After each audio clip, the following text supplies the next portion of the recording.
దాయాది దేశం పాకిస్తాన్ తీవ్ర ఇంధన సంక్షోభంలో చిక్కుకుంది. ఆ దేశంలో కేవలం 11 రోజులకు సరిపడే ముడి చమురు నిల్వలు మాత్రమే ఉన్నాయి. దీంతో పాక్లో ఇంధన భద్రతపై తీవ్ర ఆందోళన వ్యక్తమవుతోంది. మిడిల్ ఈస్ట్లో కొనసాగుతున్న ఉద్రిక్తతలు సరఫరా వ్యవస్థపై తీవ్ర ప్రభావాన్ని చూపుతున్నాయని ఓ నివేదిక వెల్లడించింది. పెట్రోలియంపై ఏర్పాటైన సెనేట్ స్టాండింగ్ కమిటీకి అధికారులు వివరాలందించారు. దేశంలో ప్రస్తుతం 21 రోజులకు సరిపడా డీజిల్, 27 రోజులకు పెట్రోల్, 9 రోజులకు ఎల్పీజీ, 14 రోజులకు విమాన ఇంధనం నిల్వలు ఉన్నాయని పెట్రోలియం కార్యదర్శి తెలిపారు. పాకిస్తాన్ తన పెట్రోలియం అవసరాల్లో దాదాపు 70% మధ్యప్రాచ్యం నుంచే దిగుమతి చేసుకుంటోంది.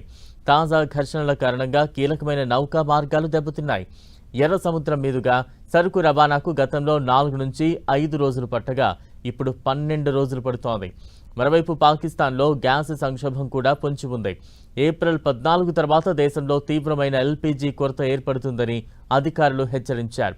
మార్చిలో రావాల్సిన 8 ఎల్ఎన్జీ కార్గోలలో కేవలం 2 పాకిస్తాన్కు చేరాయి. ఈ సంక్షోభాన్ని ఎదుర్కొనేందుకు పాక్ ప్రభుత్వం చర్యలు చేపట్టింది. హర్మూజ్ జలసంధి ద్వారా చమురు రవాణాకు అనుమతి కోసం ఇరాన్తో చర్చలు జరుపుతోంది. పరిస్థితిని సమీక్షించేందుకు ప్రభుత్వం ప్రతిరోజు ఇంధన నిల్వలపై సమీక్ష నిర్వహిస్తోంది. ప్రస్తుతానికి మార్చి నెలకు సరిపడా నిల్వలు ఉన్నాయని, ఏప్రిల్ మధ్య వరకు సరఫరాకు ఇబ్బందులు లేకుండా ఏర్పాట్లు చేశామని అధికారులు తెలిపారు.